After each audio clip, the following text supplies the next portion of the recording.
Adjective परिभाषा। Noun या pronoun की विशेषता व्यक्त करने वाले शब्द को एडजेक्टिव अर्थात विशेषण कहते हैं। An adjective is a word used to modify a noun और अ प्रोनाउन।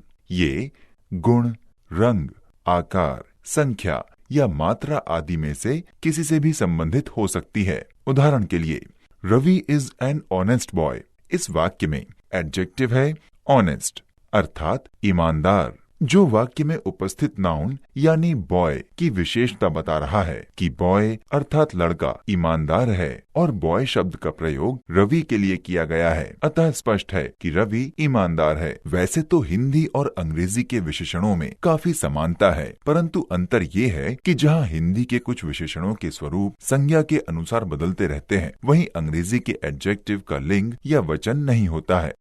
जैसे हिंदी में हम कहेंगे कि वो एक अच्छा लड़का है तथा वो एक अच्छी लड़की है। यहाँ पर विशेषण अच्छा या अच्छी संज्ञा अर्थात लड़का या लड़की के अनुसार बदल गया, परंतु अंग्रेजी में हम कहेंगे he is a good boy तथा she is a good girl, अर्थात अंग्रेजी में विशेषण अच्छा या अच्छी दोनों के लिए शब्द गुड का प्रयोग होगा। इन्हीं विशेषताओं को ध्यान में रखते हुए हम एडजेक्टिव का विस्तृत अध्ययन करेंगे। Kinds of adjective. एडजेक्टिव अर्थात विशेषण को मोटे तौर पर 9 भागों में विभक्त किया जा सकता है, जो इस प्रकार हैं। नंबर 1, एडजेक्टिव्स ऑफ क्वालिटी, गुणवाचक विशेषण। नंबर 2, एडजेक्टिव्स ऑफ क्वांटिटी, परिमाणवाचक विशेषण। नंबर 3, एडजेक्टिव्स ऑफ नंबर, संख्यावाचक विशेषण। नंबर 4, डेमोन्स्ट्रेटिव एडजेक्टिव्स, संकेतवाचक विशेषण। नंबर 5, डिस्ट्रीब्यूटिव एडजेक्टिव्स, वितरणवाचक विशेषण। नंबर 6, इंटरोगेटिव एडजेक्टिव्स, प्रश्नवाचक विशेषण। नंबर 7, एम्फसाइजिंग एडजेक्टिव्स, बलात्मक विशेषण। नंबर 8, पॉसेसिव एडजेक्टिव्स, अधिकार सूचक विशेषण। नंबर 9, प्रॉपर एडजेक्टिव्स, व्यक्तिवाचक विशेषण। अब आवश्यक है कि इन विशेषणों का क्रमशः अध्ययन किया जाए। Number 1, adjectives of quality. इसे हिंदी में गुणवाचक विशेषण कहते हैं, अर्थात ये विशेषण संज्ञा या सर्वनाम के गुण को प्रकट करता है। जैसे the red cat is sitting. इस वाक्य में रेड शब्द बिल्ली के रंग को बता रहा है, अर्थात बिल्ली जो बैठी है वो लाल रंग की है। लाल रंग इस वाक्य में बिल्ली की विशेषता है, अतः रेड शब्द गुणवाचक विशेषण अर्थात एडजेक्टिव ऑफ क्वालिटी है। एक और उदाहरण सुने। द लेजी स्टूडेंट डिटेन्ड, अर्थात वो आलसी छात्र रोका गया। इस वाक्य में स्टूडेंट जो कि नाउन है, लेजी शब्द जिसका अर्थ है आलसी, उसकी विशेषता बता रहा है, अतः लेजी शब्द विशेषण है। इसी प्रकार the fat baby is sleeping, मोटा बालक सो रहा है। This boy is very thin, अर्थात ये लड़का बहुत पतला है। This girl is very tall, ये लड़की बहुत लंबी है। She is a beautiful woman, वो एक सुंदर महिला है। Ajit is an intelligent man, अर्थात अजीत एक बुद्धिमान व्यक्ति है। इन वाक्यों में fat, thin, tall, beautiful, intelligent शब्द गुणवाचक विशेषण अर्थात क्वालिटेटिव एडजेक्टिव या एडजेक्टिव ऑफ क्वालिटी हैं। यहाँ ये भी ध्यान रखना है कि इन वाक्यों में फैट, ब्यूटीफुल, इंटेलिजेंट शब्दों का एट्रीब्यूटिव यूज हुआ है, जबकि थिन और टॉल शब्दों का प्रिडिकेटिव यूज हुआ है। इसी परिप्रेक्ष्य में ये भी समझना होगा कि एडजेक्टिव का प्रयोग 2 प्रकार से होता है, अर्थात there are 2 uses of adjective. एक को एट्रीब्यूटिव यूज तथा दूसरे को प्रिडिकेटिव यूज कहते हैं। अब प्रश्न है कि एट्रीब्यूटिव यूज किसे कहते हैं और किसे प्रिडिकेटिव यूज। इसका संक्षिप्त उत्तर है कि जब एडजेक्टिव का प्रयोग नाउन के पूर्व होता है तो उसे एट्रीब्यूटिव यूज कहते हैं। जैसे Shyam is an honest boy, Shyam एक ईमानदार लड़का है। Ram is a laborious man, Ram एक परिश्रमी व्यक्ति है। China is a powerful country, चीन एक शक्तिशाली देश है। This is a red pen, ये एक लाल कलम है। इन वाक्यों में ऑनेस्ट, लेबोरियस, पावरफुल, रेड शब्दों के बाद क्रमशः बॉय, मैन, कंट्री, पेन शब्द आए हैं, जो कि सभी नाउन हैं। अतः इनकी विशेषता प्रकट करने वाले शब्दों का प्रयोग एट्रीब्यूटिव यूज कहलाएगा। और जब एडजेक्टिव का प्रयोग नाउन के पहले नहीं बल्कि बाद में होता है तो उसे प्रिडिकेटिव यूज कहते हैं।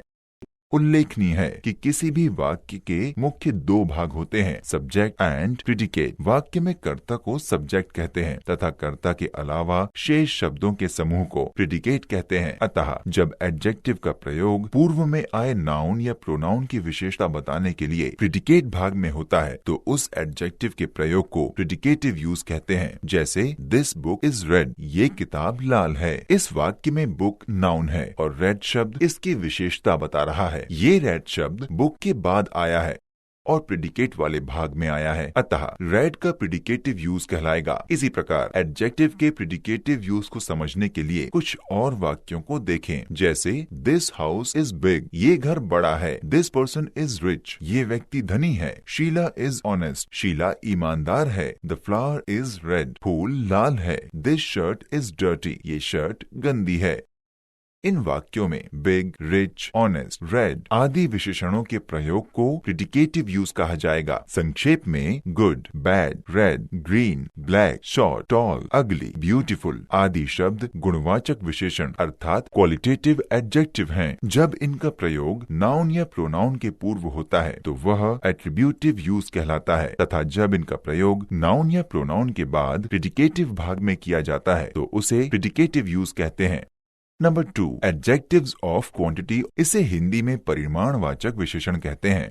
ये विशेषण मात्रा या परिमाण का बोध कराते हैं। ये ऐसे नाउन की विशेषता बताते हैं जिन्हें गिना नहीं जा सकता बल्कि तौला या मापा जा सकता है। ये दो प्रकार के होते हैं, डेफिनेट क्वांटिटी ऑफ एडजेक्टिव तथा indefinite quantity of adjective. Number 1, definite quantity of adjective. Definite अर्थात निश्चित एडजेक्टिव्स वे हैं जो कि नाउन की निश्चित मात्रा दर्शाते हैं। जैसे अ किलो ऑफ, इसका प्रयोग किसी ठोस द्रव्य या पदार्थ के लिए होता है। उदाहरण please bring a kilo of ghee. और लीटर ऑफ, इसका प्रयोग किसी तरल पदार्थ के लिए होता है। जैसे please give me a litre of oil. A piece of, इसका प्रयोग ठोस किंतु टुकड़ों में व्यक्त की जाने वाली वस्तु के लिए होता है। जैसे a piece of soap, give me a piece of bread. Kindly take a piece of paper. A loaf of, ये अ पीस ऑफ का पर्यायवाची है। जैसे she requires a loaf of flesh. A metre of का प्रयोग लंबाई चौड़ाई वाली वस्तुओं के लिए होता है। जैसे please purchase a metre of cloth etcetera. इसी प्रकार a good deal of, a great deal of, a large quantity of, a large amount of, a part of, a lot of आदि शब्द भी डेफिनेट क्वांटिटी ऑफ एडजेक्टिव्स को प्रकट करते हैं। जैसे अ good deal of money is needed for this work, अर्थात इस कार्य के लिए बहुत अधिक धन अपेक्षित है। Number 2, indefinite quantity of adjectives. इसमें ऐसे विशेषण अर्थात एडजेक्टिव्स आते हैं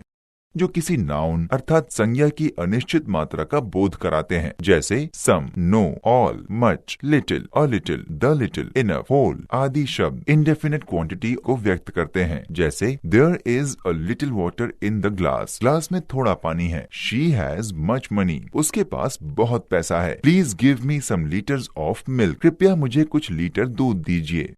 नंबर 3, एडजेक्टिव्स ऑफ नंबर अर्थात संख्यावाचक विशेषण। इसे हिंदी में संख्यावाचक विशेषण कहते हैं। इसके अंतर्गत वे एडजेक्टिव आते हैं जिनसे किसी गणनीय अर्थात काउंटेबल वस्तु या व्यक्ति का बोध होता है। जैसे many criminals were killed during operation. We are 3 brothers. There are 30 students in the class. There are many classrooms in this school. चूंकि ये संख्यावाचक विशेषण है इसलिए स्पष्ट है कि संख्या दो प्रकार की होगी। नंबर 1, निश्चित संख्या अर्थात डेफिनेट नंबर तथा नंबर 2, अनिश्चित संख्या अर्थात इनडेफिनेट नंबर। जैसे नंबर 1, डेफिनेट नंबर अर्थात निश्चित संख्या। इसके अंतर्गत वे विशेषण रखे जाते हैं जो किसी नाउन की निश्चित संख्या को दर्शाते हैं। जैसे 1, 2, 3, फर्स्ट, सेकंड, थर्ड आदि शब्द डेफिनेट नंबर ऑफ एडजेक्टिव्स को प्रकट करते हैं। जैसे I have 3 pens. Pandit Nehru had only daughter. Doctor Rajendra Prasad was the first president of India. उपर्युक्त उदाहरणों को देखने से ये ज्ञात होता है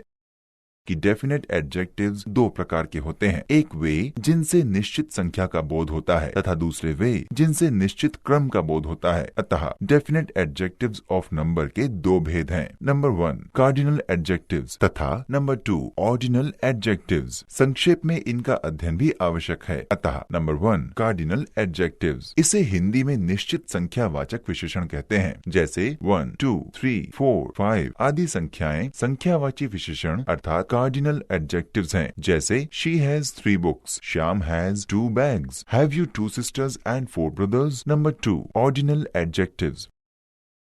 इसे हिंदी में निश्चित क्रमवाचक विशेषण कहते हैं, जैसे first, second, third, next, last आदि निश्चित क्रम का बोध कराने वाले विशेषण हैं। इनके वाक्यों में प्रयोग इस प्रकार हैं। The first chapter of this book is parts of speech. Nobody knows who will be the next hero of Indian politics. उपर्युक्त ए और बी के रूप में विभाजन डेफिनेट नंबर्स के साथ थे। अब अनिश्चित संख्यावाचक विशेषणों के विषय में जानकारी प्राप्त करें। नंबर 2, इनडेफिनेट नंबर अर्थात अनिश्चित संख्या। इसके अंतर्गत वे विशेषण आते हैं जो किसी नाउन की अनिश्चित संख्या को दर्शाते हैं, जैसे some, all, any, many, a few, the few, whole, enough आदि शब्द इनडेफिनेट एडजेक्टिव्स ऑफ नंबर अर्थात अनिश्चित संख्यावाची विशेषण को प्रकट करते हैं। इनके प्रयोग इस प्रकार हैं। Some books are on the table, many students have come, most persons are gentle, I have a few coins. Number 4, demonstrative adjectives. इसे हिंदी में संकेत वाचक विशेषण कहते हैं। ये वे शब्द होते हैं जो अपने बाद होने वाले नाउन की तरफ संकेत या इंगित यानी पॉइंट आउट करते हैं। This, that, these, those, such, the same, some, any, other आदि शब्द डेमोन्स्ट्रेटिव एडजेक्टिव्स हैं। जैसे कहा जाए कि दिस शर्ट इज येलो, ये शर्ट पीली है। दैट बुक इज यूजफुल, वो पुस्तक उपयोगी है।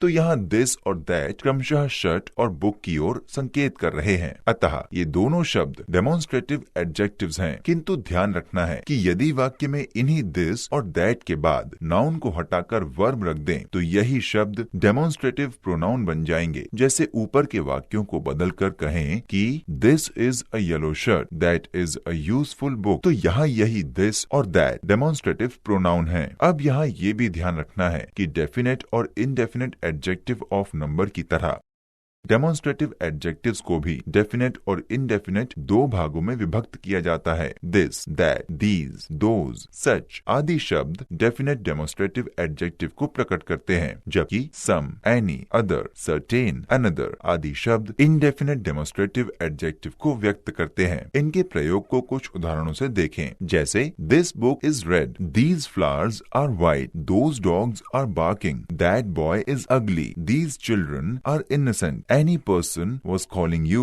some apples are in the basket। इन वाक्यों में some तथा any indefinite demonstrative adjectives के रूप में प्रयुक्त हुए हैं। शेष सभी शब्द definite demonstrative adjectives हैं। Number 5, distributive adjectives। इसे हिंदी में वितरणवाचक विशेषण कहा जाता है। 2 या 2 से अधिक व्यक्तियों या वस्तुओं में से एक या प्रत्येक का अथवा किसी वर्ग या समूह में से एक या प्रत्येक का बोध कराने वाले शब्द को डिस्ट्रीब्यूटिव एडजेक्टिव कहते हैं। ईच, एवरी, नीदर, ईदर का प्रयोग जब नाउन के पहले होता है तो ये डिस्ट्रीब्यूटिव एडजेक्टिव कहलाते हैं। जैसे each girl sings well, every player pledge good, either book is yours, neither boy is innocent. किंतु ध्यान रखना है कि ईच, एवरी, नीदर, ईदर शब्द डिस्ट्रीब्यूटिव एडजेक्टिव तभी कहलाएंगे जब इनके बाद नाउन का प्रयोग होता है। यदि इन शब्दों के बाद नाउन के अलावा किसी शब्द का प्रयोग होगा तो उस दशा में यही शब्द डिस्ट्रीब्यूटिव प्रोनाउन कहलाएंगे। जैसे every of these students can solve this problem, neither of them can pass the examination. Number 6, interrogative adjective. इसे हिंदी में प्रश्नवाचक विशेषण कहते हैं। प्रश्न पूछने के लिए प्रयोग किए जाने वाले एडजेक्टिव को इंटरोगेटिव एडजेक्टिव्स कहते हैं। प्रायः WH से प्रारंभ होने वाले प्रश्नवाचक शब्द जैसे व्हाट वस्तु के संदर्भ में, व्हेन समय के लिए, वेयर स्थान के लिए, व्हाई कारण के लिए, हु व्यक्ति के लिए, व्हिच वस्तु के लिए आदि जब एडजेक्टिव के रूप में प्रयुक्त होते हैं तो उन्हें इंटरोगेटिव एडजेक्टिव्स कहते हैं। इसे और स्पष्ट रूप से समझने के लिए कुछ उदाहरणों को देखें, जैसे Which movie do you want to watch? तुम कौन सी मूवी देखना चाहते हो? I know which book you are reading. मैं जानता हूँ तुम कौन सी पुस्तक पढ़ रहे हो। The man whom you met yesterday lives in Delhi. वो व्यक्ति जिसे तुम कल मिले थे दिल्ली में रहता है। Whose pen is this? ये किसकी कलम है? ध्यान रखना है कि ऊपर के वाक्यों में प्रयुक्त शब्द which, whom, whose आदि यदि नाउन के पहले प्रयुक्त होने के बजाय नाउन के बाद प्रयुक्त होंगे तो ये इंटरोगेटिव प्रोनाउन बन जाएंगे। Number 7, emphasising adjectives. इसे हिंदी में बलात्मक विशेषण कहते हैं। ये नाउन पर जोर डालने के लिए नाउन के पूर्व प्रयुक्त होते हैं। ओन तथा वेरी बलात्मक अर्थात एम्फसाइजिंग एडजेक्टिव्स हैं। इनका वाक्य में प्रयोग इस प्रकार है, I saw my beloved on the road with my own eyes. मैंने अपनी प्रेयसी को अपनी ही आंखों से सड़क पर देखा। You are the very person I wanted to talk to. तुम ही वो व्यक्ति हो जिससे मैं बात करना चाहता था। We climb to the very top of the mountain. हम ठीक पहाड़ की चोटी पर चढ़े। The very thought of the murder made him full sick. हत्या के प्रबल विचार ने उसे पूरी तरह से बीमार कर दिया। She killed her husband before her sons very eyes. उसने अपने पति की हत्या अपने पुत्र की आंखों के ठीक सामने की। यह उल्लेखनीय है कि बिफोर समबडीज वेरी आईज एक मुहावरा अर्थात ईडियम है जिसका अर्थ होता है किसी की आंखों के ठीक सामने अर्थात ठीक आंखों के सामने। नोट, ध्यान रखना है कि व्हाट एक प्रश्नवाचक शब्द है, किंतु जब इसका प्रयोग आश्चर्य का भाव प्रकट करने के लिए किया जाता है तो वो एक्सक्लेमेटरी एडजेक्टिव कहलाता है। जैसे व्हाट अ बिग फूल, कितना बड़ा मूर्ख है। What a high building it is, what an अगली fellow he is. Number 8, possessive adjectives. इसे हिंदी में अधिकार सूचक विशेषण कहते हैं। अधिकार का बोध कराने के लिए प्रयोग किए जाने वाले विशेषणों को पॉसेसिव एडजेक्टिव कहते हैं। उदाहरणार्थ my, your, his, her, its, our, their, whose आदि पॉसेसिव एडजेक्टिव हैं। इनके प्रयोग को अधिक स्पष्ट रूप से समझने के लिए कुछ उदाहरण देखिए। I have my pen अर्थात मेरे पास मेरी कलम है। इस वाक्य में प्रयुक्त शब्द my पेन पर सब्जेक्ट अर्थात आई के अधिकार का बोध करा रहा है, अतः यहाँ पर my पॉसेसिव एडजेक्टिव है। इसी प्रकार कुछ अन्य उदाहरण सुनिए। B, I shall throw your bag and baggage अर्थात मैं तुम्हारा बोरिया बिस्तर फेंक दूंगा। She has lost her purse अर्थात उसने अपना पर्स खो दिया। You have had our movie tickets अर्थात आपने हमारी मूवी टिकटें रख ली हैं। इन तीनों उदाहरणों में क्रमशः your, her तथा our पॉसेसिव एडजेक्टिव्स हैं। Number 9, proper adjectives. इसे हिंदी में व्यक्तिवाचक विशेषण कहते हैं। जिन विशेषणों का निर्माण प्रॉपर नाउन अर्थात व्यक्तिवाचक संज्ञा के शब्दों द्वारा होता है उसे प्रॉपर एडजेक्टिव कहते हैं।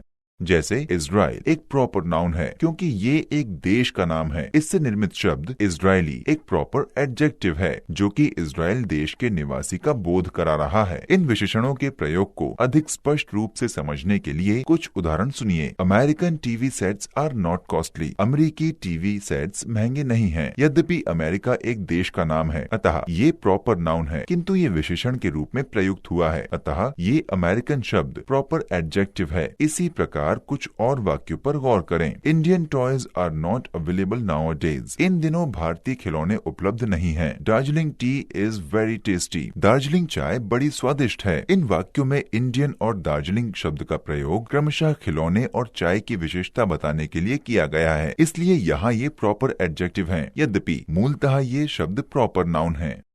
एडजेक्टिव के महत्वपूर्ण नियम। अब हम एडजेक्टिव से संबंधित महत्वपूर्ण नियमों की चर्चा करेंगे। इन नियमों की अच्छी समझ एडजेक्टिव से संबंधित प्रत्येक प्रकार के प्रश्नों को अतिशीघ्र हल करने में आपकी सहायता करेगी। रूल नंबर 1, मुख्य रूप से एडजेक्टिव का प्रयोग हमेशा उस नाउन के पहले किया जाता है जिसकी ये विशेषता बताता है। जैसे Raman is an honest worker अर्थात रमन एक ईमानदार कर्मचारी है। यहाँ पर ऑनेस्ट अर्थात ईमानदार एक एडजेक्टिव है जो नाउन अर्थात वर्कर की विशेषता बता रहा है, इसलिए इसका प्रयोग वर्कर के पूर्व हुआ है। लेजी स्टूडेंट्स नेवर सक्सीड अर्थात आलसी विद्यार्थी कभी सफल नहीं होते। यहाँ पर लेजी अर्थात आलसी एक एडजेक्टिव है जो नाउन अर्थात स्टूडेंट्स की विशेषता बता रहा है, इसलिए इसका प्रयोग स्टूडेंट्स के पूर्व किया गया है। एक्सेप्शन यानी अपवाद या निम्नलिखित परिस्थितियों में एडजेक्टिव का प्रयोग नाउन के बाद किया जाता है। जैसे रूल नंबर 1, यदि एडजेक्टिव का प्रयोग क्वालिफाइंग टाइटल अर्थात पदवी के लिए हो रहा हो तो इसका प्रयोग नाउन के बाद ही किया जाता है। जैसे Ashoka the great was a just king of India.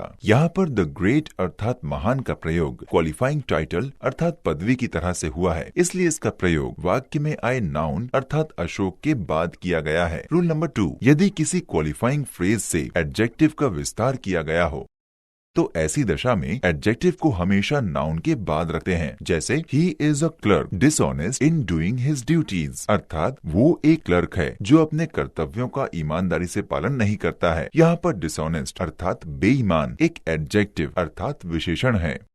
जिसका विस्तार क्वालिफाइंग फ्रेज अर्थात डू हिज ड्यूटीज अर्थात अपने कर्तव्यों का पालन करना से किया गया है, इसलिए इसका प्रयोग नाउन अर्थात क्लर्क के बाद किया गया है। रूल नंबर 3, यदि एडजेक्टिव कई शब्दों के समूह से बना हो तो इसका प्रयोग नाउन के बाद किया जाता है। जैसे father loves all his children honest और डिसऑनेस्ट अर्थात पिता अपने सभी पुत्रों को मानता है, चाहे वो ईमानदार हो या बेईमान। यहाँ पर एडजेक्टिव के लिए ऑनेस्ट और डिसऑनेस्ट दो शब्दों का प्रयोग हुआ है, इसलिए इसका प्रयोग नाउन अर्थात चिल्ड्रन के बाद किया गया है। रूल नंबर 4, यदि किसी नाउन के लिए एक से अधिक विशेषणों अर्थात एडजेक्टिव का प्रयोग करना हो तो ऐसी दशा में एडजेक्टिव को हमेशा नाउन के बाद रखा जाता है। A man young intelligent and honest supported me अर्थात एक युवा बुद्धिमान और ईमानदार आदमी ने मेरा समर्थन किया। इस वाक्य में प्रयुक्त नाउन अर्थात मैन के लिए यंग अर्थात युवा, इंटेलिजेंट यानी बुद्धिमान तथा ऑनेस्ट यानी ईमानदार जैसे एडजेक्टिव्स का प्रयोग हुआ है। यही कारण है कि सभी एडजेक्टिव्स को नाउन के बाद रखा गया है। रूल नंबर 5, एडजेक्टिव्स का प्रयोग हमेशा इनडेफिनिट प्रोनाउंस अर्थात अनिश्चित सर्वनाम जैसे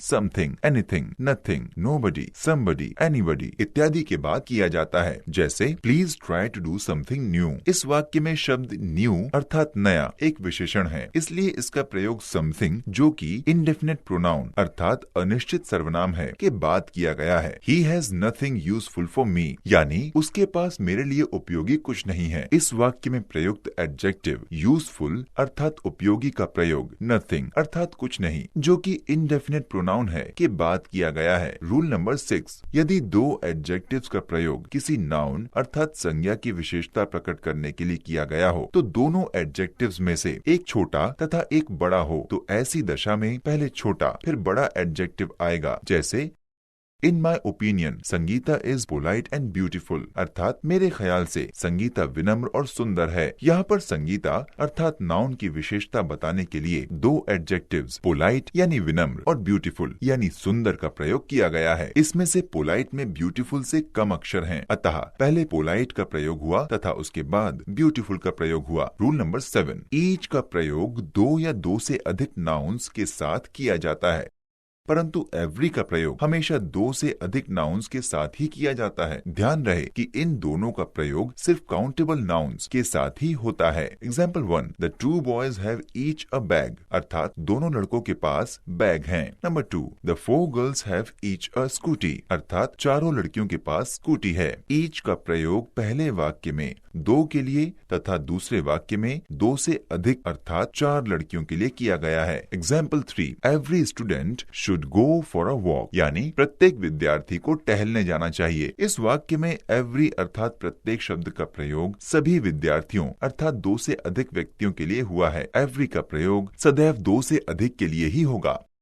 रूल नंबर 2, पॉजिटिव एडजेक्टिव अर्थात संबंधवाचक विशेषण का प्रयोग सदैव नाउन के पहले किया जाता है। जैसे दिस इज माई बुक यानी ये मेरी पुस्तक है। यहाँ पर प्रयुक्त शब्द माई अर्थात मेरी का प्रयोग वाक्य में प्रयुक्त नाउन यानी बुक के पूर्व किया गया है। इस वाक्य में शब्द माई पुस्तक पर अधिकार व्यक्त कर रहा है, अतः शब्द माई पॉजिटिव एडजेक्टिव है। रूल नंबर 3, यदि वाक्य में पॉजिटिव एडजेक्टिव का प्रयोग हुआ हो तो उसके बाद आने वाले नाउन के पूर्व किसी भी आर्टिकल अर्थात ए, एन, द का प्रयोग नहीं किया जाता है। जैसे दिस इज योर नोटबुक अर्थात ये तुम्हारी नोटबुक है। That is his wrist watch यानी वो उसकी कलाई की घड़ी है। यहाँ पहले वाक्य में प्रयुक्त नाउन नोटबुक पर शब्द योर द्वारा तथा दूसरे वाक्य में प्रयुक्त नाउन रिस्ट वॉच पर शब्द हिज के द्वारा अधिकार व्यक्त किया जा रहा है, अतः स्पष्ट है कि ये दोनों शब्द पॉजिटिव एडजेक्टिव हैं। इसलिए वाक्यों में प्रयुक्त नाउन नोटबुक तथा रिस्ट वॉच के पूर्व किसी भी आर्टिकल का प्रयोग नहीं हुआ है। रूल नंबर 4, मैनी और सेवरल का अर्थ होता है कई या अनेक। इन दोनों के बाद हमेशा प्लूरल काउंटेबल नाउन अर्थात ऐसी बहुवचन संज्ञा जिसे गिना जा सके का प्रयोग किया जाता है, परंतु ध्यान रहे कि मैनी का प्रयोग पीपल शब्द के साथ किया जाता है तथा सेवरल का प्रयोग पर्सन शब्द के साथ किया जाता है। Example 1, many people died in the Kumbh fair अर्थात कुंभ के मेले में कई लोग मरे। Example 2, several persons went to Agra for visiting the Taj Mahal, अर्थात बहुत से लोग ताजमहल देखने आगरा गए। पहले वाक्य में many के साथ people शब्द का तथा दूसरे वाक्य में several के साथ persons शब्द का प्रयोग हुआ है, क्योंकि people और persons दोनों ही शब्द प्लूरल हैं। रूल नंबर 5, यदि डेफिनेट नंबर एडजेक्टिव्स अर्थात निश्चित संख्या सूचक विशेषण से क्रम का बोध हो तो उन्हें ऑर्डिनल्स कहते हैं, जैसे फर्स्ट, सेकंड, थर्ड इत्यादि। ऐसे ऑर्डिनल्स के पूर्व डेफिनेट आर्टिकल्स द का प्रयोग किया जाता है तथा इसके बाद आने वाले नाउन को सिंगुलर फॉर्म में रखा जाता है, जैसे example 1, I was travelling in the first class कॉम्पार्टमेंट, अर्थात मैं प्रथम श्रेणी के डब्बे में यात्रा कर रहा था। Example 2, he passed the high school examination in the second division, अर्थात उसने हाई स्कूल की परीक्षा द्वितीय श्रेणी में उत्तीर्ण की। ऊपर के दोनों उदाहरणों में ऑर्डिनल्स अर्थात फर्स्ट व सेकंड के पूर्व डेफिनेट आर्टिकल द का प्रयोग किया गया है, अर्थात पहले वाक्य में फ्रेज अर्थात शब्द समूह फर्स्ट क्लास कंपार्टमेंट के शब्द फर्स्ट के पूर्व द का प्रयोग किया गया है तथा दूसरे वाक्य में शब्द समूह सेकंड डिवीजन में सेकंड के पूर्व आर्टिकल द का प्रयोग हुआ है तथा फर्स्ट के बाद आए नाउन कंपार्टमेंट को एवं द्वितीय वाक्य में प्रयुक्त सेकंड के बाद आए नाउन डिवीजन को सिंगुलर नंबर में रखा गया है। रूल नंबर 6, मैनी ए या मैनी एन का अर्थ होता है बहुतों में से एक। यही कारण है कि इनके बाद वाले नाउन व हेल्पिंग वर्ब को हमेशा सिंगुलर फॉर्म में रखा जाता है, जैसे many a player has gone to Goa, बहुत से खिलाड़ियों में से एक खिलाड़ी गोवा चला गया। यहाँ पर मैनी ए के बाद आने वाले नाउन अर्थात प्लेयर तथा हेल्पिंग वर्ब हैज को सिंगुलर फॉर्म में रखा गया है। इस वाक्य में प्रयुक्त मैनी अ प्लेयर का अर्थ है बहुत सारे खिलाड़ियों में से एक खिलाड़ी। रूल नंबर 7, सम और एनी के बारे में इन बातों को भी जानना अत्यंत आवश्यक है। Rule number A, affirmative sentence में हमेशा सम का प्रयोग किया जाता है, जैसे आई हैव सम बुक्स, अर्थात मेरे पास कुछ पुस्तकें हैं। चूंकि ये एक अफर्मेटिव सेंटेंस है इसलिए यहाँ पर सम का प्रयोग किया गया है।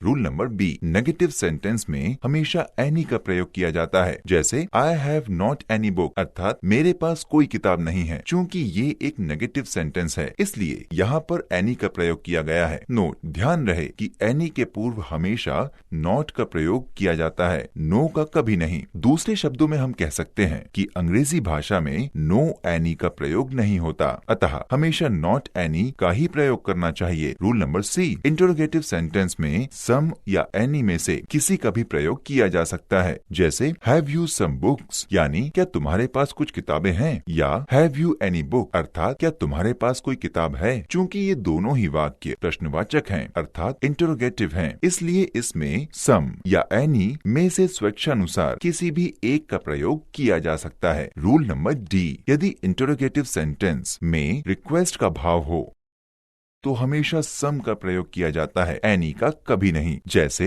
Have you some rupees please, अर्थात क्या आपके पास कुछ रुपए हैं। यहाँ पर वाक्य में प्रयोग प्लीज रिक्वेस्ट अर्थात प्रार्थना को स्पष्ट कर रहा है, इसलिए यहाँ सम का प्रयोग उचित है। रूल नंबर ई, यदि वाक्य में इफ अर्थात यदि या अन्य किसी संदेह सूचक शब्द यानी एक्सप्रेशन ऑफ डाउट का प्रयोग हुआ हो तो ऐसी दशा में हमेशा एनी का प्रयोग किया जाता है, सम का कभी नहीं। उदाहरण के लिए, he should tell me if he has any doubt, अर्थात यदि उसे संदेह है तो उसे मुझे बताना चाहिए। इस वाक्य में संदेह सूचक शब्द इफ का प्रयोग हुआ है, इसलिए इस वाक्य में एनी का प्रयोग किया गया है। रूल नंबर 8, यदि वाक्य में इनडेफिनेट न्यूमेरल एडजेक्टिव अर्थात अनिश्चित संख्या सूचक विशेषण और पॉजिटिव एडजेक्टिव अर्थात अधिकार सूचक विशेषण दोनों का प्रयोग साथ साथ करना हो तो पहले इनडेफिनेट न्यूमेरल एडजेक्टिव का प्रयोग करेंगे, जैसे all my friends have come, अर्थात मेरे सभी मित्र आ गए हैं। यहाँ पर ऑल इनडेफिनेट न्यूमेरल एडजेक्टिव है तथा माय पॉजिटिव एडजेक्टिव है, इसलिए ऑल को पहले रखा गया है तथा माय को बाद में। रूल नंबर 9, यदि वाक्य में indefinite numeral adjective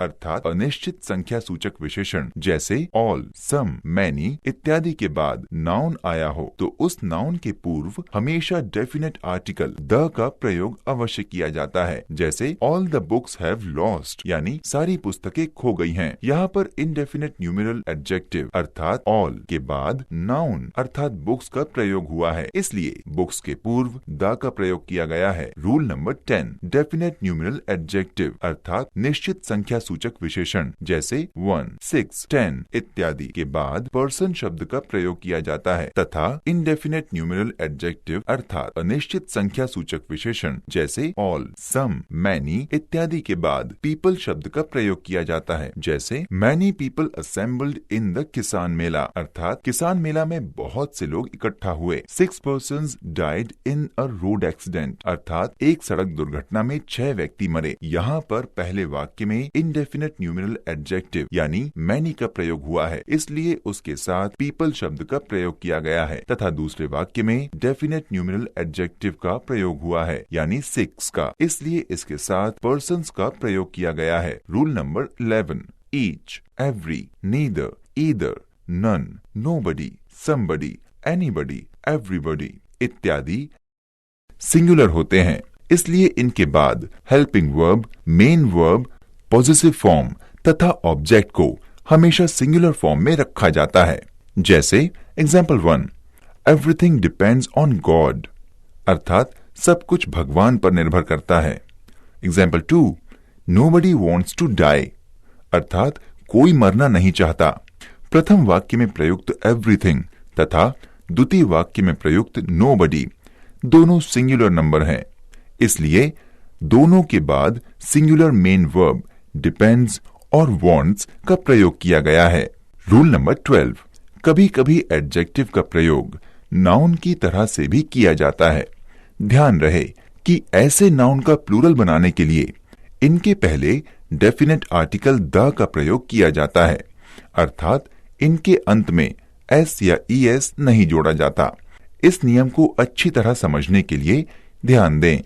singular noun poor यानी गरीब से प्लूरल नाउन बनेगा द पुअर यानी गरीब लोग। इसी प्रकार ब्लाइंड यानी अंधा से प्लूरल नाउन बनेगा द ब्लाइंड यानी अंधे लोग।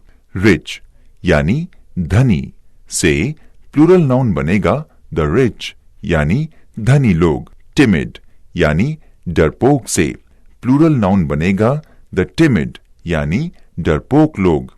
कॉवर्ड यानी कायर से प्लूरल नाउन बनेगा द कॉवर्ड अर्थात कायर लोग।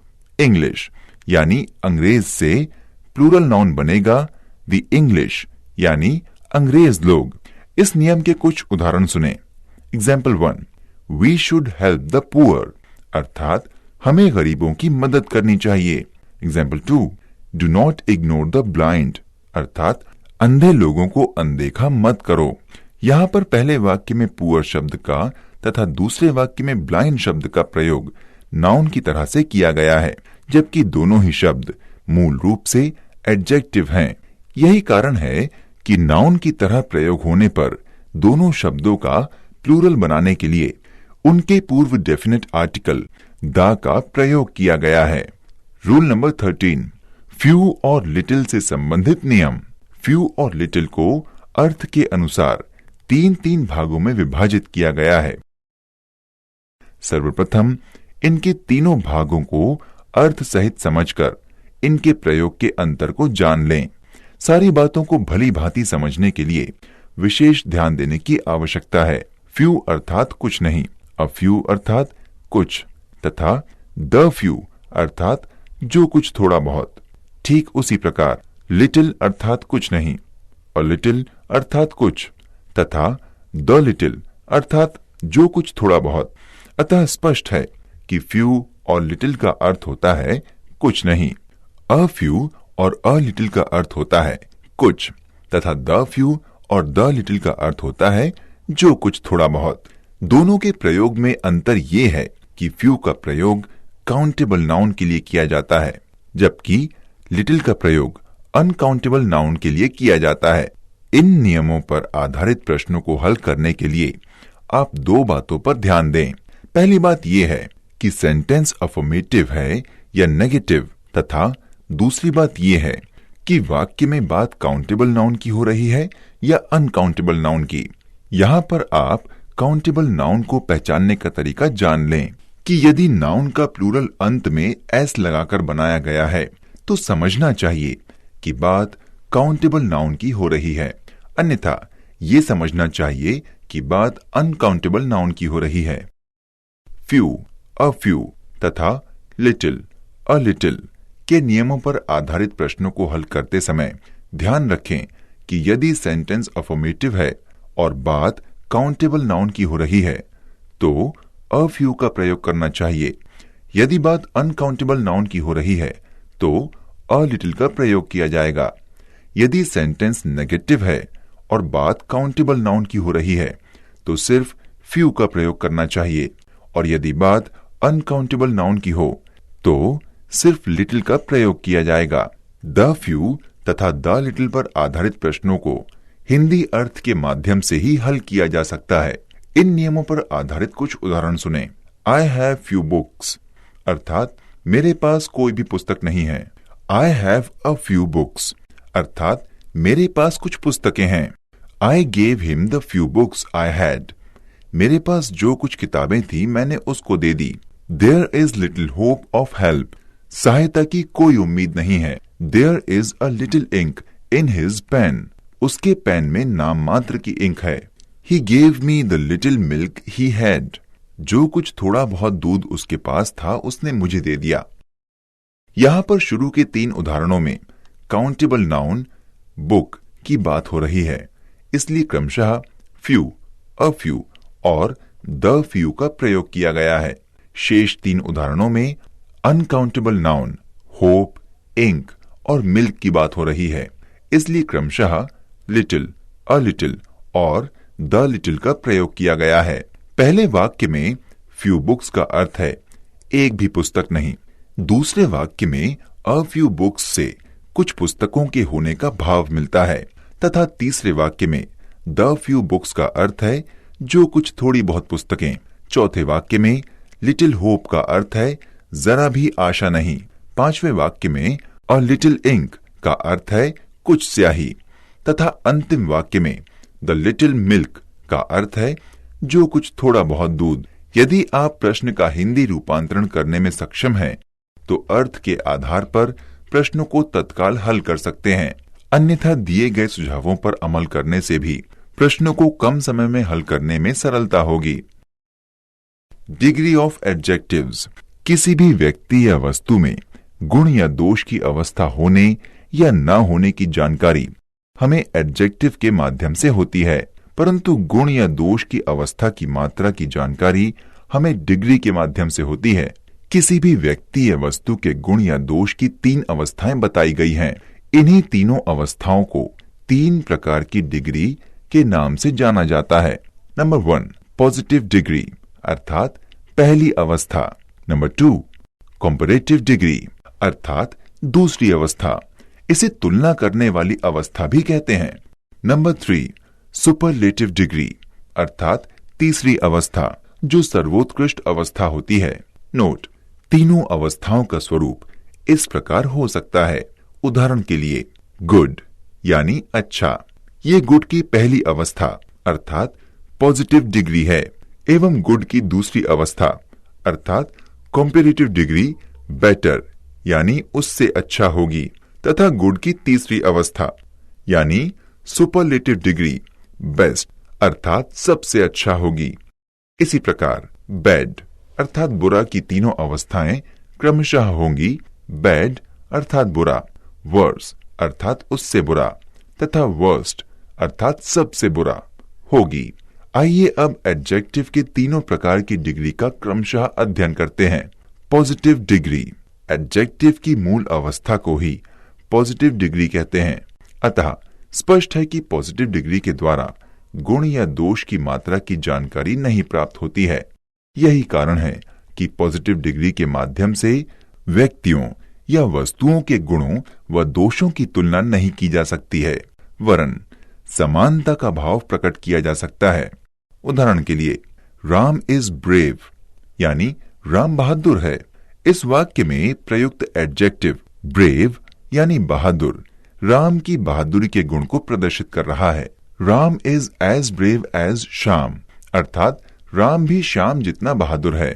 इस वाक्य में प्रयुक्त एडजेक्टिव ब्रेव राम और श्याम के समान रूप से बहादुर होने के गुण को व्यक्त कर रहा है। Number 2 comparative degree. Comparative degree के अंतर्गत दो व्यक्तियों या वस्तुओं के गुणों के बीच शब्द देन का प्रयोग करके तुलना की जाती है और गुणों व दोषों की मात्रा में असमानता का भाव पाया जाता है। जैसे Ram is visor then Shyam, यानी राम श्याम से अधिक बुद्धिमान है। इस वाक्य में राम और श्याम की बुद्धिमानी की तुलना शब्द देन के प्रयोग द्वारा की गई है और असमानता का भाव प्रकट हो रहा है। यहाँ पर राम को श्याम की तुलना में ज्यादा बुद्धिमान बताया गया है। ऐसे प्रश्नों को सरलता पूर्वक कम से कम समय में हल करने के लिए इस सरल तरीके पर ध्यान दें। यदि आपको प्रश्न में देन मिले तो आप देन से वाक्य में पीछे की ओर तब तक चलें जब तक आपको एडजेक्टिव ना मिले। एडजेक्टिव के मिलने पर आप उसकी डिग्री चेक कर लें।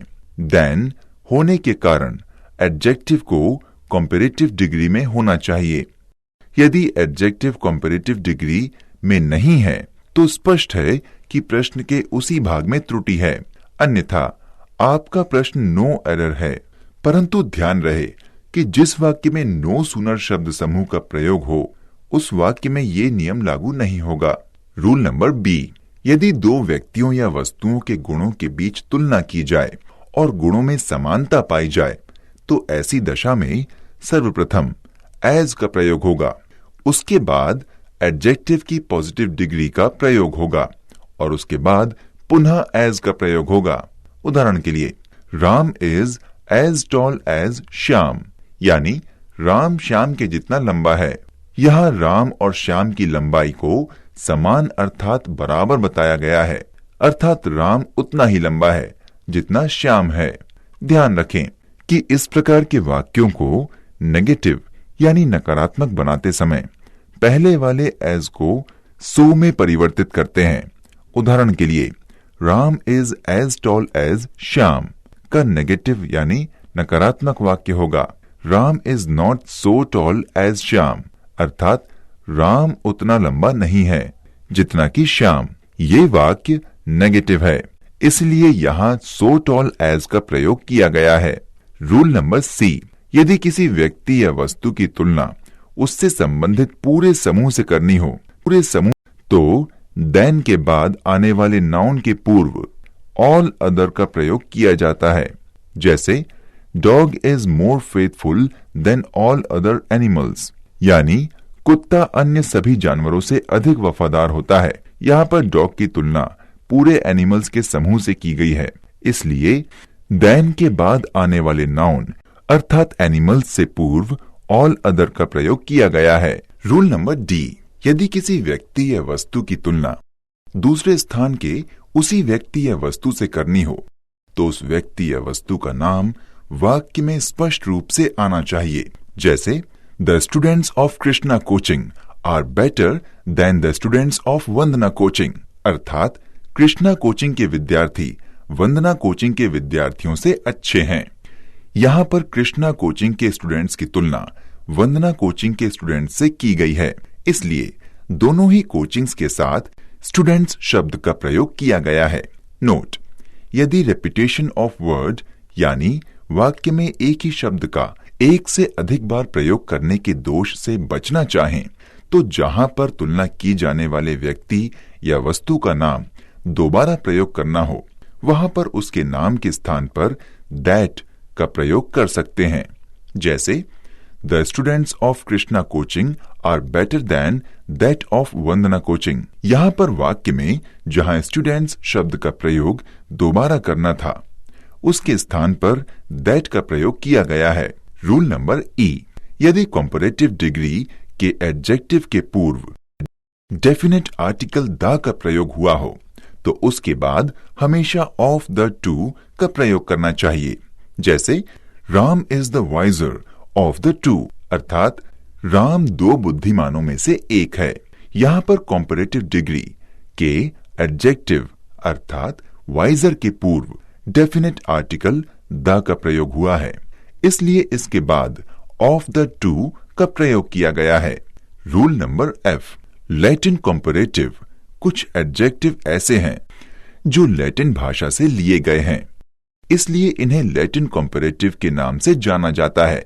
इनके अंत में प्रायः IOR आता है, जैसे जूनियर अर्थात कनिष्ठ, सीनियर अर्थात वरिष्ठ, सुपीरियर अर्थात सर्वोच्च इत्यादि। इन एडजेक्टिव्स के बाद हमेशा टू का प्रयोग किया जाता है। ध्यान रहे कि इनके पूर्व मोर, मोस्ट या लेस का प्रयोग किसी भी दशा में नहीं किया जाता है तथा इनके बाद देन भी नहीं आता है। ऐसे ही कुछ उदाहरण देखें। He is senior to me अर्थात वो मुझसे वरिष्ठ है। You are junior to me अर्थात तुम मुझसे कनिष्ठ हो। My book is superior to yours, मेरी किताब तुम्हारी किताब से अच्छी है। यहाँ पर पहले वाक्य में सीनियर, दूसरे तथा तीसरे वाक्य में क्रमशः जूनियर व सुपीरियर सभी लैटिन कंपैरेटिव हैं, इसलिए इनके बाद टू का प्रयोग किया गया है। प्रेफरेबल का अर्थ होता है प्राथमिकता या वरीयता देने योग्य। ये भी एक लैटिन कंपैरेटिव है, अतः लैटिन वाले सारे नियम इसके साथ भी लागू होते हैं, जैसे milk is preferable to tea अर्थात दूध चाय की अपेक्षा प्राथमिकता देने योग्य है। यहाँ पर प्रेफरेबल शब्द एक लैटिन कंपैरेटिव है, इसलिए इसके बाद टू का प्रयोग किया गया है। रूल नंबर जी, एल्डर, ओल्डर। इसी प्रकार से दो शब्द एल्डर और ओल्डर हैं। एल्डर का अर्थ होता है बड़ा। इसका प्रयोग एक ही परिवार के संबंधियों के मध्य तुलना हेतु किया जाता है। इसके बाद हमेशा टू आता है। ओल्डर का अर्थ होता है बड़ा। इसका प्रयोग बाहरी व्यक्तियों या वस्तुओं के लिए किया जाता है। इसके बाद हमेशा देन आता है, जैसे my brother Ramesh is elder to me, यानी मेरा भाई रमेश मुझसे बड़ा है। यहाँ पर माई ब्रदर से एक परिवार के होने का संकेत मिल रहा है, इसलिए एल्डर और उसके बाद टू का प्रयोग किया गया है। Mohan is older than Sohan, यानी मोहन सोहन से बड़ा है। इस वाक्य में इस बात का कोई संकेत नहीं है कि मोहन और सोहन एक ही परिवार के हैं, अतः स्पष्ट है कि दोनों बाहरी व्यक्ति हैं, इसलिए ओल्डर तथा उसके बाद देन का प्रयोग किया गया है। My case is older than yours अर्थात मेरा बक्सा तुम्हारे बक्से से पुराना है। इस वाक्य में दो अलग अलग बक्सों की बात हो रही है, इसलिए ओल्डर और उसके बाद देन का प्रयोग किया गया है। My car is older than yours अर्थात मेरी कार तुम्हारी कार से पुरानी है। इस वाक्य में दो अलग अलग कारों की बात हो रही है, इसलिए ओल्डर और उसके बाद देन का प्रयोग किया गया है। रूल नंबर एच, फॉर्मर और लेटर के प्रयोग का भी अलग नियम है। यदि वाक्य में दो व्यक्तियों या वस्तुओं की बात हो रही हो और वाक्य में आगे दोनों का नाम दोहराने की आवश्यकता पड़े, तो पहले वाले के लिए फॉर्मर का तथा बाद वाले के लिए लेटर शब्द का प्रयोग किया जाता है। ये नियम भी रिपीटेशन ऑफ वर्ड यानी वाक्य में एक ही शब्द के एक से अधिक बार प्रयोग करने यानी शब्द की पुनरावृत्ति के दोष से बचने के लिए किया जाता है। ऐसा ही एक उदाहरण देखें। Both the tiger and the leopard belong to the same group but the former is much larger than the latter अर्थात चीता और तेंदुआ दोनों एक ही वर्ग से संबंध रखते हैं, परंतु चीता तेंदुए से बड़ा होता है। यहाँ पर टाइगर यानी चीता और लेपर्ड यानी तेंदुआ दो अलग अलग जानवरों की बात हो रही है। जब वाक्य में इन शब्दों की दोबारा आवश्यकता पड़ी तो टाइगर के स्थान पर फॉर्मर तथा लेपर्ड के स्थान पर लेटर का प्रयोग किया गया। रूल नंबर आई, फर्स्ट और लास्ट दो शब्द हैं।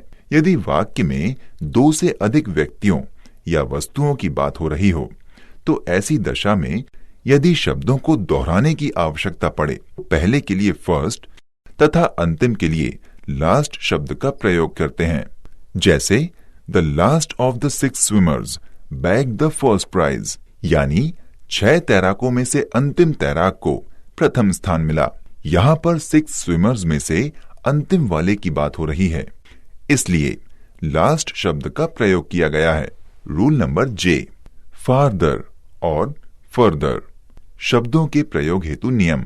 फार्दर का अर्थ होता है दूरी तथा फर्दर का अर्थ होता है अतिरिक्त। इन शब्दों का प्रयोग भाव को ध्यान में रखते हुए सावधानी पूर्वक करना चाहिए।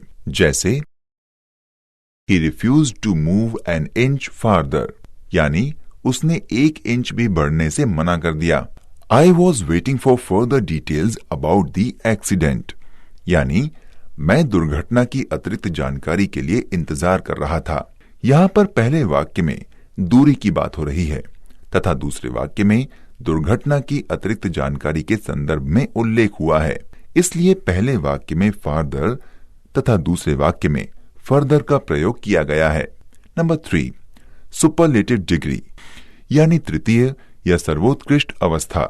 सुपरलेटिव डिग्री में 2 से अधिक व्यक्तियों या वस्तुओं के गुणों के बीच वाक्य में ऑफ या इन का प्रयोग करके तुलना की जाती है।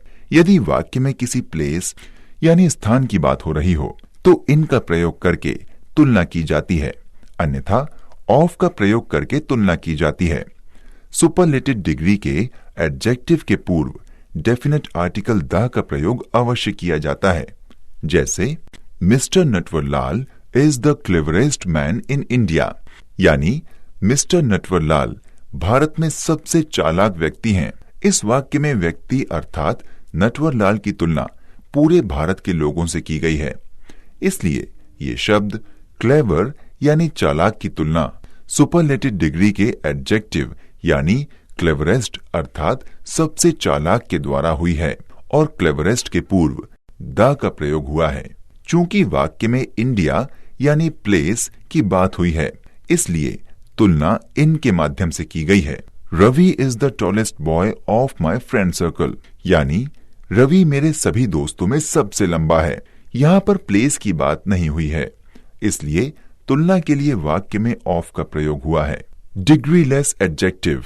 कुछ गुण या दोष ऐसे होते हैं जिनकी अवस्था में कोई परिवर्तन नहीं होता है, इसलिए इनका प्रयोग हमेशा इनके मूल रूप में ही किया जाता है। दूसरे शब्दों में ये कहा जा सकता है कि ऐसे एडजेक्टिव हमेशा पॉजिटिव डिग्री में ही प्रयोग किए जाते हैं, इसलिए ऐसे एडजेक्टिव की कॉम्पैरेटिव और सुपरलेटिव डिग्री बनाने का प्रयास नहीं करना चाहिए। यही कारण है कि ऐसे एडजेक्टिव्स को डिग्रीलेस एडजेक्टिव के नाम से जाना जाता है।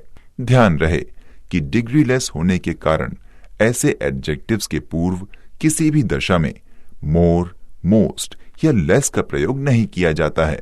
मुख्य डिग्रीलेस एडजेक्टिव्स निम्न हैं: परफेक्ट यानी पूर्ण, ब्लाइंड यानी अंधा, ऑनेस्ट यानी ईमानदार, यूनिक यानी अद्वितीय या विलक्षण, फेवरेट यानी प्रिय, पैरेलल यानी समानांतर, एक्सीलेंट यानी उत्कृष्ट आदि। डिग्रीलेस एडजेक्टिव्स पर आधारित कुछ उदाहरण सुने। Example 1, this is the unique insect of I have ever beheld, अर्थात मेरे पास एकत्रित कीड़ों में ये विलक्षण कीड़ा है। Example 2, these lines are parallel than those, ये रेखाएं उन रेखाओं की अपेक्षा समानांतर हैं। यहाँ पर पहले वाक्य में यूनिक तथा दूसरे वाक्य में पैरेलल शब्दों का एडजेक्टिव के रूप में प्रयोग हुआ है। ये दोनों ही शब्द डिग्रीलेस एडजेक्टिव्स हैं, इसलिए इनके पूर्व मोर, मोस्ट या लेस का प्रयोग नहीं किया गया है। Spotting error. एडजेक्टिव तथा डिग्री के नियमों पर आधारित महत्वपूर्ण प्रश्न। Question number 1, my brother asked me to select any of the 2 shirts displayed in the show window. हलवा नियम। प्रश्न के दूसरे भाग में एनी के स्थान पर ईदर का प्रयोग करना चाहिए, क्योंकि प्रश्न में सिर्फ 2 shirts की बात हो रही है। एनी का प्रयोग हमेशा 2 से अधिक के लिए किया जाता है।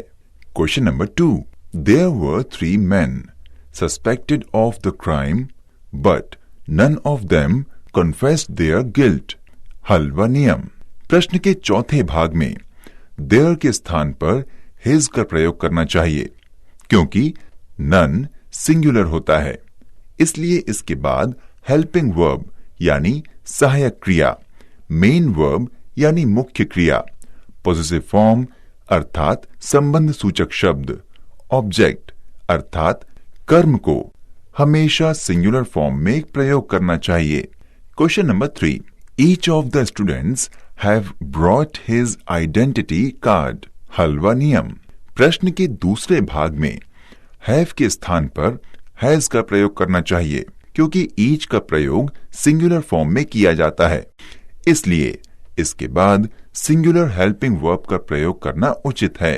Question number 4, many persons died of cholera at the किसान मेला दिस ईयर। हलवा नियम। प्रश्न के पहले भाग में पर्सन्स के स्थान पर पीपल शब्द का प्रयोग करना चाहिए, क्योंकि पर्सन के लिए सेवरल शब्द का प्रयोग किया जाता है। Question number 5, my younger brother passed the BA examination in a first division last year. हलवा नियम। प्रश्न के तीसरे भाग में फर्स्ट के पूर्व ए के स्थान पर द का प्रयोग करना चाहिए, क्योंकि फर्स्ट है ऑर्डिनल यानी निश्चित क्रम सूचक विशेषण। इसके पूर्व हमेशा डेफिनेट आर्टिकल द का प्रयोग होता है। Question number 6, some unknown persons came to my house yesterday night. हलवा नियम।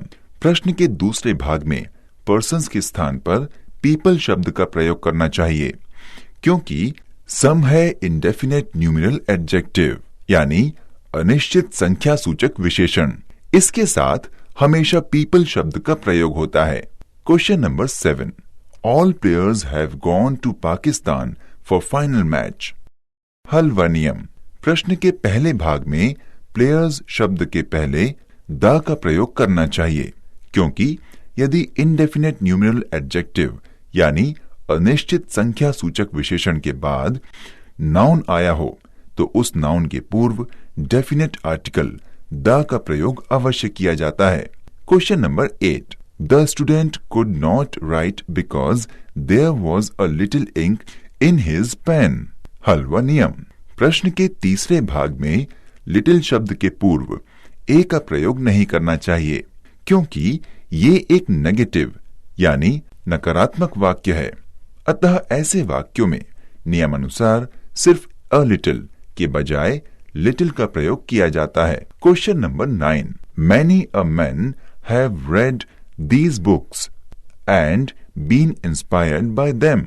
हलवा नियम। प्रश्न के पहले भाग में मैन हैव के स्थान पर मैन हैज का प्रयोग करना चाहिए, क्योंकि मैनी अ या मैनी एन के बाद हमेशा सिंगुलर नाउन व हेल्पिंग वर्ब का प्रयोग किया जाएगा। मैनी अ मैन का अर्थ है बहुत से व्यक्तियों में से एक व्यक्ति। Question number 10, there is not some potato in the basket. हलवा नियम। प्रश्न के दूसरे भाग में सम के स्थान पर एनी का प्रयोग करना चाहिए, क्योंकि यदि सेंटेंस नेगेटिव हो तो हमेशा एनी का प्रयोग किया जाता है, सम का नहीं। Question number 11, to the educated an eclipse should be no any mystery at all. हलवा नियम। प्रश्न के तीसरे भाग में नो के स्थान पर नॉट का प्रयोग करना चाहिए। अंग्रेजी भाषा में नो एनी का प्रयोग इसलिए नहीं किया जा सकता क्योंकि नो और एनी दोनों ही शब्द एडजेक्टिव हैं तथा नियमानुसार एक एडजेक्टिव दूसरे एडजेक्टिव की विशेषता नहीं बता सकता है। अतः शब्द नॉट एक एडवर्ब है जो एनी नामक एडजेक्टिव की विशेषता बता रहा है। Question number 12, nurses are there to look after the sick. हलवा नियम। प्रश्न के चौथे भाग में सिक्स के स्थान पर सिक का प्रयोग करना चाहिए, क्योंकि एडजेक्टिव को प्लूरल नाउन की तरह प्रयोग करने के लिए उनके पूर्व डेफिनेट आर्टिकल द का प्रयोग किया जाता है, अंत में एस का कभी नहीं। प्रश्न में सिक अर्थात बीमार एडजेक्टिव है और यहां पर इसका प्रयोग प्लूरल नाउन की तरह से हुआ है, इसलिए इसके पूर्व द लगाना उचित है। इस प्रकार द सिक का अर्थ होता है बीमार लोग। Question number 13, many dog owners are proud of their pets pedigree than they are of their own. हलवा नियम। प्रश्न के दूसरे भाग में प्राउड के स्थान पर प्राउडर का प्रयोग करना चाहिए, क्योंकि दो व्यक्तियों या वस्तुओं के गुणों व दोषों के बीच तुलना करने के लिए कंपैरेटिव डिग्री के एडजेक्टिव का प्रयोग किया जाता है। Question number 14। No monument in the world is as beautiful as the Taj Mahal. हलवा नियम। प्रश्न के तीसरे भाग में एज के स्थान पर सो का प्रयोग करना चाहिए, क्योंकि यदि नेगेटिव सेंटेंस यानी नकारात्मक वाक्य में तुलना करने पर असमानता का भाव प्रकट हो तो ऐसी दशा में so plus positive degree plus as के द्वारा तुलना की जाती है। Question number 15। Of the two books choose the least expensive. हलवा नियम।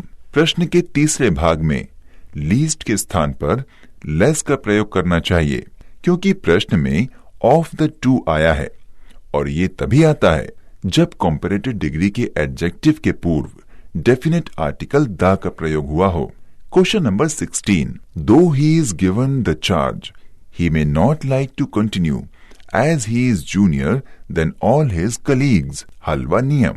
प्रश्न के चौथे भाग में then के स्थान पर to का प्रयोग करना चाहिए, क्योंकि जूनियर एक लैटिन कंपैरेटिव एडजेक्टिव है। इसके बाद हमेशा to का प्रयोग किया जाता है। Question number 17। Death is preferable than dishonour. हलवा नियम। प्रश्न के तीसरे भाग में then के स्थान पर to का प्रयोग करना चाहिए, क्योंकि प्रेफरेबल अर्थात प्राथमिकता देने योग्य के बाद हमेशा अन्य लैटिन कंपैरेटिव की तरह टू का प्रयोग किया जाता है। Question number 18। This is the eldest manuscript in the library. हलवा नियम। प्रश्न के दूसरे भाग में एल्डेस्ट के स्थान पर ओल्डेस्ट का प्रयोग करना चाहिए, क्योंकि एल्डेस्ट का प्रयोग एक ही परिवार के बड़े व्यक्तियों के लिए किया जाता है तथा ओल्डेस्ट का बाहरी व्यक्तियों या वस्तुओं के लिए किया जाता है। चूंकि प्रश्न में वस्तु की बात हुई है, इसलिए ओल्डेस्ट का प्रयोग उचित है। Question number 19। In the competition of life he wins who can do the largest amount of work in shortest space of time. हलवा नियम। प्रश्न के चौथे भाग में शॉर्टेस्ट के पूर्व द का प्रयोग करना चाहिए, क्योंकि शॉर्टेस्ट एक सुपरलेटिव डिग्री का एडजेक्टिव है। इसके पूर्व हमेशा डेफिनेट आर्टिकल द का प्रयोग किया जाता है। Question number 20। When asked about my general reading, I told the commission that history was my most favorite subject। हलवा नियम। प्रश्न के चौथे भाग में मोस्ट का प्रयोग नहीं करना चाहिए, क्योंकि फेवरेट अर्थात प्रिय एक डिग्रीलेस एडजेक्टिव है और ऐसे एडजेक्टिव्स के पूर्व किसी भी दशा में मोर, मोस्ट या लेस का प्रयोग नहीं किया जा सकता है।